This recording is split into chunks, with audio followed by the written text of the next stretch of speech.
मेरा नाम यासिर है और मैं रावलपिंडी के सैटेलाइट टाउन का रहने वाला हूँ।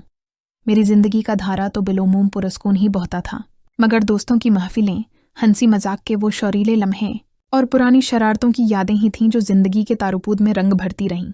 इन्हीं यादों के धनी में एक नाम मेरे करीबी दोस्त काशिफ का भी था। काशिफ मेरे साथ बचपन ही से वाबस्ता था। हम दोनों एक ही मोहल्ले की गलियों में पले बढ़े थे। अक्ठे पढ़े, अक्ठे खेले और अक्ठे ही जिंदगी के नशीबो फराज देखे थे। हमारी दोस्ती इस कदर गहरी थी कि एक दूसरे के घर आना जाना हमारे लिए अपने ही घर के आने जाने जैसा था। मैं उसके घर इस कदर घिला मिला था कि उसकी बहनें भी मुझे महज भाई का दोस्त ही नहीं बल्कि घर का एक फर्द समझती थीं। काशिफ की माँ थी नीलम। वो ज़ाहिरी तौर पर सख्त मिजाज और देहाती अदा लिए एक औरत थीं, मगर अंदर से निहायत हसास और जज्बात से लबरेज थीं। दरअसल वो ज़्यादातर वक्त अपने गांव ही में गुजारती थीं, जहां उनके शौहर रहते थे। गांव चक्री के करीब था, रावलपिंडी से ज़्यादा दूर भी नहीं, मगर वो बसा औकात वहीं रहते और कभी कभार ही शहर आती थीं। यही वजह थी कि मेरा उनसे कभी ज़्यादा मेल जोल नहीं रहा था। फिर एक दिन ऐसा आया कि काशिफ और उसका सारा खानदान गांव जाने की तैयारियों में मसरूफ था। इन्हें एक हफ्ते के लिए गांव जाना था और घर को ताला लगाकर खाली छोड़ना था। रवांगी से पहले काशिफ ने मुझसे कहा, यासर भाई, घर की चाबियां तुम रख लो, कोई ज़रूरत पड़े तो देख लेना। मैंने हंसकर जवाब दिया, यार फिक्र न करो, सब ख्याल रखूंगा। उसी दिन शाम ढले।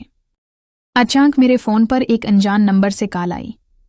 रिसीव करते ही दूसरी तरफ काशिफ था। इसकी आवाज़ भारी और परेशान कुन थी। यासिर, उम्मी रावलपिंडी आ रही हैं, ज़रा उनको चाबियां दे देना और खाने पीने का भी कुछ इंतज़ाम कर देना। मैं हैरान हुआ, क्या हुआ? तुम लोग तो सब गांव गए हुए थे। वो बोला, यार घर जाके सब झगड़ा हो गया, उम्मी नाराज़ होकर वापस आ रही हैं, बस तुम उनको चाबियां दे देना, बाकी सब बाद में बताऊंगा। मैंने कहा, ठीक है, फिक्र न करो, मैं सब संभाल लूंगा। करीबन आधे घंटे बाद एक और कॉल आई। इस बार नीलम आंटी की आवाज़ थी, भारी और सख्त लहजे में बोल रही थी, यासिर, मैं घर के बाहर खड़ी हूं, आओ और चाबियां दो। मैं फौरन उठा और 5 मिनट में ही काशिफ के घर के बाहर पहुंच गया। वहां एक लंबी दबंग सी औरत काली चादर ओढ़े खड़ी थी। वो वाकई नीलम आंटी थी। मैंने उन्हें सलाम किया और चाबी दी। दरवाज़ा खुला और हम दोनों अंदर दाखिल हो गए। अंदर पहुंचते ही उन्होंने ज़रा सख्त लहजे में कहा, बेटा, कुछ खाने पीने का ले आओ, आज बहुत थक गई हूं। मैंने कहा, जी आंटी, मैं अभी कुछ लेकर आता हूं। मैं बाहर गया और बिरयानी, नाश्ते का सामान यानी ब्रेड, जाम, मक्खन और दूध ले आया। वापस आकर जब मैंने बेल बजाई तो आंटी ने दरवाज़ा खोला। इस वक्त वो चादर उतार चुकी थीं और गर्मी के हल्के कपड़ों में थीं। लंबा कद, भरा हुआ जिस्म और चेहरे पर एक अजीब सी कशिश थी। मैंने सामान टेबल पर रखा और जाने लगा तो आंटी बोलें, यासर, तुम भी खा लो, वैसे भी मैं अकेली हूं, तुम साथ रहोगे तो मेरा दिल लगा रहेगा। मैं रख गया। हम दोनों ने साथ खाना खाया। उनकी बातों में एक अलग सा धीमापन था। खाने के बाद उन्होंने चाय बनाई। हम सूफे पर बैठे चाय पीने लगे और इधर उधर की बातें करने लगे। मुझे पहली बार मौका मिला था नीलम आंटी से इतनी खुलकर बात करने का। पहले वो हमेशा सख्त रवैये की मालिक लगती थीं, लेकिन इस दिन उनके अंदाज में एक अजीब सी नरमी और खुलेपन की झलक थी। शायद गुस्से, थकन और तन्हाई ने उनके दिल को कुछ नरम कर दिया था। चाय पीते पीते उन्होंने अचानक सवाल किया, यासर, तुम सिगरेट पीते हो? मैंने हल्की मुस्कुराहट के साथ जवाब दिया, जी आंटी, कभी कभी। फिर उन्होंने दोबारा पूछा, और शराब? मैं हैरान हुआ और कहा, नहीं आंटी, वो तो कभी नहीं पी। वो खिलखिलाकर हंसे, चलो आज मेरे साथ पीना। मैं हैरान रह गया। मैंने पूछा, आप शराब पीती हैं? वो बोले, हाँ, इसमें कौन सी बड़ी बात है, मेरा शौहर और मैं दोनों मिलकर अक्सर पीते हैं, कभी कभी चरस भी। मैं सकते में आ गया। नीलम आंटी मेरे सामने एक नया रख ही दिखा रही थीं। वो किचन में गईं, अपने बैग से 2 व्हिस्की की बोतलें निकालें और गिलास ले आएं। एक गिलास मुझे थमाया और दूसरा खुद भरकर पीने लगें।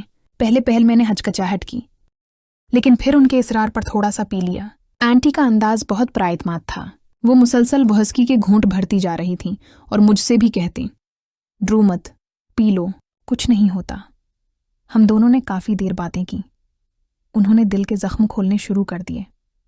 अपने शौहर की बेवफाई का जिक्र किया, घर की तलखियां, गांव की मुश्किलात, सब कुछ बयान कर डाला। मैं सुनता रहा और कभी कभार अपने ख्यालात भी शेयर करता। रात गए हम दोनों टीवी लाउंज में आ गए। वहां जमीन पर बस्तर बिछा हुआ था। मैंने कहा, आंटी, आज यहीं सो जाऊं? वैसे भी देर हो गई है। वो बोले, हाँ बेटा, यहीं सो जाओ, मैं भी यहीं हूं। मैं एक तरफ लेट गया और आंटी दूसरी तरफ। वह हस्की के नशे और रात की खामोशी ने माहौल को बोझल कर दिया था। टीवी पर पुरानी फिल्म चल रही थी। मेरी आंखें आहिस्ता आहिस्ता बोझल होने लगीं। पता नहीं कब मेरी आंख लग गई। रात के 1 बजे मेरी आंख खुली तो देखा कि नीलम आंटी मुझसे जड़कर सो रही थीं। इनका हाथ मेरे सीने पर था और टांग मेरे ऊपर। मेरा दिल जोर जोर से धड़कने लगा। मैं खामोशी से उठा, बाथरूम गया, वापस आया और फिर बस्तर पर लेट गया।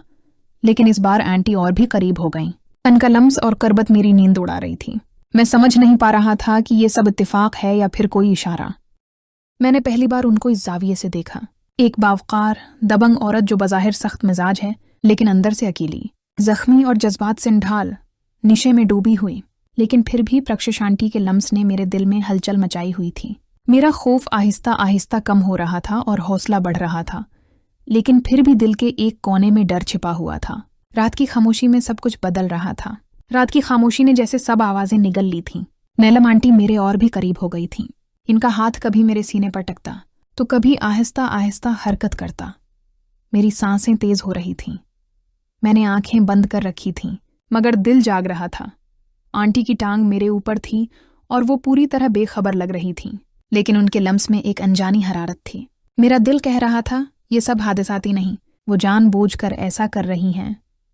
कुछ लम्हे गुजरे तो उन्होंने धीरे से क्रोट बदली, मगर साथ ही उनका बाजू मेरे गले के करीब आ गया। अब इनका सांस मेरे चेहरे को छू रहा था। वो हस्की की खुशबू और उनके सांसों की गर्मी ने मुझे और बेचैन कर दिया। मैं खामोश रहा, लेकिन अंदर एक जंग चल रही थी। डर और ख्वाहिश आमने सामने खड़े थे। आखिर मैंने खुद को संभालते हुए जरा सा हरकत की, जैसे करूट बदल रहा हूं।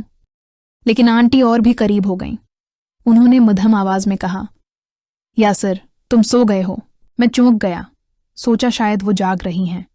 मैंने आहिस्ता से कहा, जी आंटी, नहीं, नींद नहीं आ रही। वो हंसें, लेकिन इस हंसी में एक थिकन, एक भारीपन था। बोलें, मुझे भी नींद नहीं आ रही, दिल बहुत बोझल है। मैंने कहा, फिक्र न करें आंटी, मैं हूं ना आपके पास, बात करें, दिल हल्का हो जाएगा। वो चुप हो गईं, फिर आहिस्ता आहिस्ता बोलें, कभी कभी इंसान को अपने दिल का बोझ बांटने के लिए किसी की ज़रूरत होती है। मैंने उनकी तरफ देखा। इनकी आंखों में वहस्की के असर से सरखी थी, लेकिन साथ ही एक अजीब कशिश भी। वो आंखें जैसे कुछ कहना चाहती थीं, लेकिन अल्फाज में बयान नहीं कर पा रही थीं। अचानक वो सीधी होकर बैठ गईं और बोलें, यासर, तुम्हें डर नहीं लगता मेरे साथ यूं बैठकर? मैंने हल्की मुस्कुराहट के साथ कहा, आंटी, आप तो काशिफ की माँ हैं, लेकिन सच कहूं, मुझे आपसे डर नहीं लगता, बल्कि एक सुकून मिलता है। मेरे अल्फाज सुनकर वो खामोश हो गईं। कमरे में सिर्फ पंखे की आवाज थी। फिर वो आहिस्ता से दोबारा लेट गईं। इस बार वो मेरे बिल्कुल साथ आ गईं। उनका बाजू मेरे गर्द आया। मैंने दिल ही दिल में कहा, अब ये सिर्फ इत्तिफाक नहीं रहा। मेरी धड़कन तेज थी। मैंने हिम्मत की और उनके हाथ पर अपना हाथ रख दिया। उन्होंने हाथ नहीं हटाया, बल्कि मेरी गिरफ्त को मजबूती से थाम लिया। इस एक लम्हे ने सब कुछ बदल दिया। आंटी का बदन मेरे करीब था। इनकी करबत मेरे हवास पर छा रही थी। मैंने पहली बार इतनी करीब से उनके चेहरे को देखा। झरियों के बावजूद उनके चेहरे पर एक अलग ही जाज़बियत थी। एक बावकार औरत जो अपने अंदर हजारों कहानियां छिपाए बैठी थी। मैंने धीरे से कहा, आंटी, आप इतनी खूबसूरत क्यों लग रही हैं आज? वो मुस्कुराएं। उनकी मुस्कुराहट में नशा, गम और एक अजीब सी खुशबू मिली हुई थी।